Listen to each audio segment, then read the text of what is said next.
Friends, welcome back to our channel.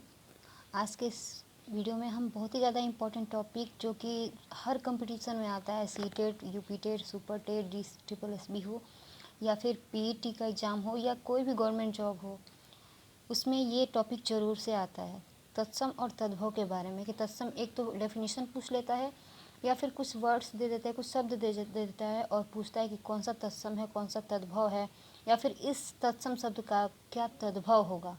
तो चलिए आज जानते हैं कि तत्सम और तद्भव क्या है, इनके में अंतर क्या है और कैसे पहचानेंगे कि कौन सा तत्सम है और कौन तद्भव है।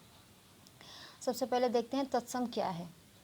तत्सम संस्कृत के वे शब्द जो हिंदी में ज्यों की त्यों लिखे जाते हैं या जिन शब्दों को संस्कृत से बिना किसी परिवर्तन के ले लिया जाता है, उन्हें तत्सम शब्द कहते हैं। मीन्स संस्कृत के ही शब्द, जो भी संस्कृत का शब्द है, उन्हें हम हिंदी में यूज करते हैं, उन्हें बिना कोई चेंज किए हुए।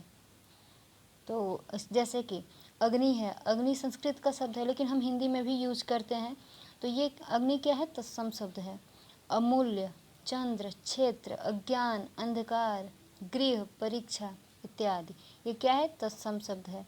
ठीक है, तो डेफिनेशन एक बार फिर से हम बता दे रहे हैं कि संस्कृत के वे शब्द जो हिंदी में ज्यों के त्यों लिखे जाते हैं या बोले जाते हैं या जिन शब्दों को संस्कृत से बिना किसी परिवर्तन के ले लिया जाता है, उन्हें तत्सम शब्द कहते हैं।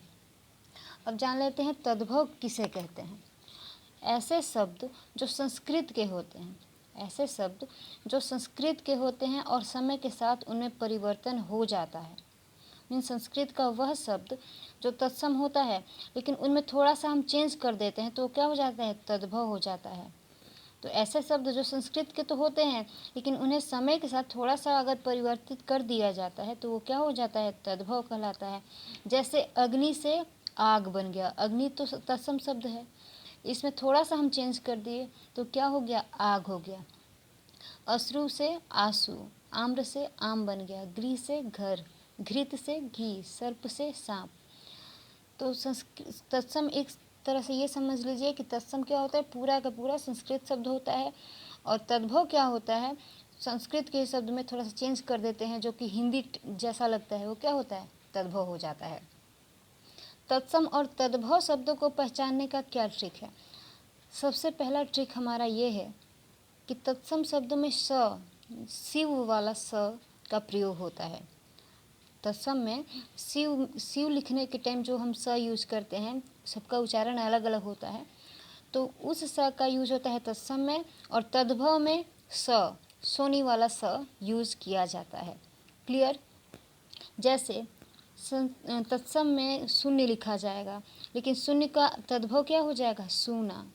साक का तद्भव साग, सैया का तद्भव सेज, सिर का तद्भव सिर। क्लियर। तो तत्सम शब्द में क्या होता है, शिव वाला स यूज होता है और तद्भव में सोनी वाला स यूज होता है। क्लियर। नेक्स्ट है हमारा, तत्सम शब्दों के पीछे 6 वर्ण का प्रयोग किया जाता है और तद्भव शब्दों के पीछे ख या 6 शब्दों का प्रयोग होता है। जैसे क्षीर का तद्भव क्या हो जाएगा, खीर। छीड़ का छीन, क्षेत्र का खेत, क्षमा का क्षमा। क्षत्रिय वाले छ को तत्सम से तद्भव बनाने के लिए ख या छ में बदल दिया जाता है। जैसे आप देख रहे होंगे कि क्षीर है, छ को चेंज, छ तो तत्सम शब्द में आएगा, हमेशा छ जब आएगा तब तत्सम में आएगा, और जब उसको तद्भव में चेंज किया जाएगा तो वो छ क्या हो जाएगा, या तो ख बन जाएगा नहीं तो छ में चेंज हो जाएगा। क्लियर। तो वीडियो को स्किप मत करिएगा, अभी हम मेन कुछ इम्पोर्टेंट तत्सम तद्भव के शब्द भी बताएं।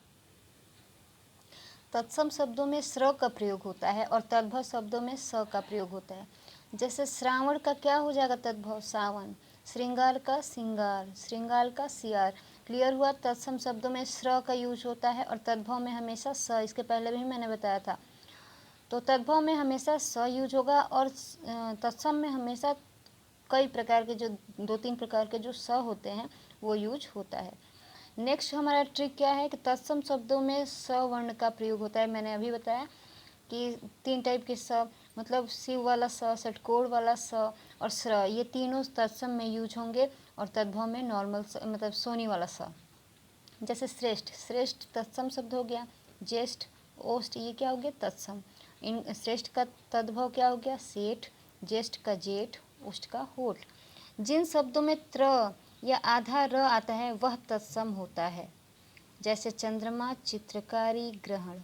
जिन शब्दों में री या री की मात्रा आए वह तत्सम शब्द होता है, या तो री आ जाए नहीं तो री की मात्रा आ जाए, जैसे ऋषि, कृष्णा, गृह, ये क्या हो गया? तत्सम हो गया।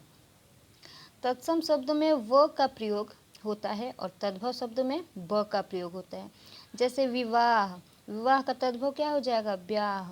विद्युत का तद्भव बिजली, बिजली। वानर का तद्भव बंदर, वधु का तद्भव बहू। यहाँ पे कुछ सेलेक्टेड तत्सम तद्भव है, इनको मैं बता दे रही हूँ। जैसे अहिफेन, अहिफेन का तद्भव क्या हो जाएगा? अफीम। आत्मन का अपना, आशीष का आशीष। आमलक का तद्भव आंवला। अंतर का तद्भव आंत। आश्रय का तद्भव आसरा।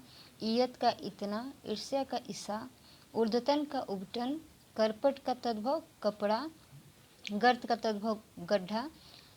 चित्रकार का तद्भव चितेरा। द्यूत का तद्भव जुआ। दीपावली का तद्भव दिवाली। ये आ सकता है क्वेश्चन कि दीपावली का तद्भव क्या होगा? तो दिवाली। दृश्य का तद्भव देखना। स्नायु का तद्भव नस। अगर वीडियो अच्छा लगा हो, थोड़ा सा भी हेल्पफुल लगा हो तो लाइक कर दीजिएगा। चैनल पर नए हो चैनल को सब्सक्राइब कर लीजिए और फ्रेंड लोग के साथ शेयर करिए। Thank you.